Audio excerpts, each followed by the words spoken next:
Have you ever just looked at the world and wondered, are these two things secretly connected? Like, does your gender have anything to do with whether you have a Netflix subscription? Or, what about this? On a rainy day, are men and women really just as likely to be carrying an umbrella? Well, today we're going to pull back the curtain on the chi-square test. It's an amazing statistical tool that helps us answer exactly these kinds of questions. It helps us find the real patterns hiding in what might just look like random noise. So, here's our game plan. First, we're going to start with the simple question that's at the heart of all this. Then, we'll pop the hood and see how the test actually works. We'll find out it's really 3 tests in one, and then we'll walk through a real-world example, step by step. And finally, we'll tackle a really important question, how to tell if a connection is actually strong. Let's get into it. All right, let's start at the beginning. Every great investigation, including a statistical one, really just kicks off with a simple question, a basic curiosity about how things work. Okay, picture this. You're standing on a street corner on a rainy day, and you just start counting. You see some women with umbrellas, some without. You see some men with umbrellas, some without. Now you've got these numbers, but what do they mean? How can you tell if the difference you're seeing is a real trend, or if it's just, random luck? That is exactly the kind of puzzle we're here to solve. Now, to answer a question like that, you need the right tool for the job. And the chi-square test is perfect because it's a specialist. It doesn't really care about numbers that can go on forever, like height or weight. Instead, it works with what we call categorical variables. And that's just a fancy way of saying data that sorts things into neat little groups or buckets.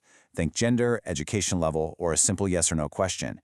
If your data is all about categories, you are definitely in chi-square territory. So we know what it's for, but how does this thing actually work its magic? Let's break down the big idea behind it all. Okay, the official definition might sound a little heavy, but the concept itself is actually pretty simple and, honestly, kind of beautiful. The chi-square test is all about one thing: comparison. It takes the world you actually saw, the data you collected, and it compares it to a hypothetical world, a world where there's absolutely no relationship between your variables, a world that's run by nothing but pure chance. And that comparison brings us to the 2 main characters in this story. On one side, you have your observed frequencies. That's reality. That's the stuff you actually went out and counted. On the other side, you have expected frequencies. This is what the math tells us things should look like if it was all just random. The whole point of the test is to measure the size of the gap between what is and what's expected. So, it all boils down to this. Is that gap between reality and the random chance world big enough to matter? Or is it so small that it could have just happened by accident? To figure that out, the test sets up 2 competing stories. Story number 1 is the null hypothesis. That's the default assumption, the skeptic that says, nope, nothing to see here, any difference you see is just random noise. But then you have the challenger, the alternative hypothesis, which says, hold on a second, I think there's a real relationship going on here. The test then does the math to see which story the evidence actually supports. Now here's where it gets really cool. The chi-square test isn't just a one-trick pony. It's more like a Swiss Army knife. It can actually wear 3 different hats depending on the specific question you're trying to answer. First up, we have the test of independence. This is the classic, the one you'll probably see the most. It just asks, are these 2 things completely unrelated? The Netflix example is perfect. We're basically asking if knowing someone's gender gives you any kind of clue about whether or not they subscribe to Netflix. Are those 2 things independent of each other? Next, there's the goodness of fit test. This is what you use when you already have a known pattern or theory, and you want to see if your little sample, fits it. So, let's say you know the national market shares for streaming services. You could go survey a bunch of people in Berlin, and then use this test to see if Berlin's habits line up with the rest of the country. Does it fit the mold? And third, we have the test of homogeneity. This one is all about comparing different groups to each other. Are the choices they make basically the same across all the groups? For instance, do teenagers subscribe to streaming services at the same rates as, say, 40-year-olds? This test tells you if the groups are essentially the same, if they're homogeneous in how they behave. Okay, enough with the theory. Talk is cheap, right? Let's actually make this real and put the test to work using our original rainy day umbrella question.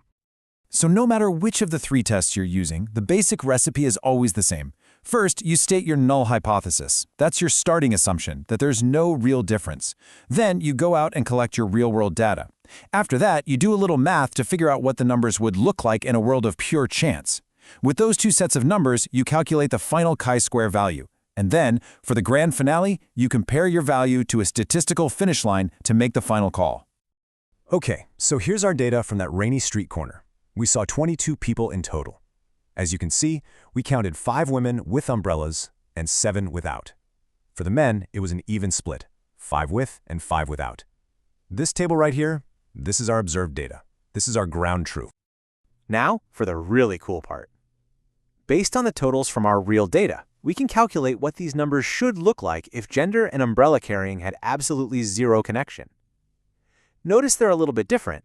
Instead of exactly 5 and 7 for women, a world of pure chance predicts it would be closer to 5.4 and 6.5.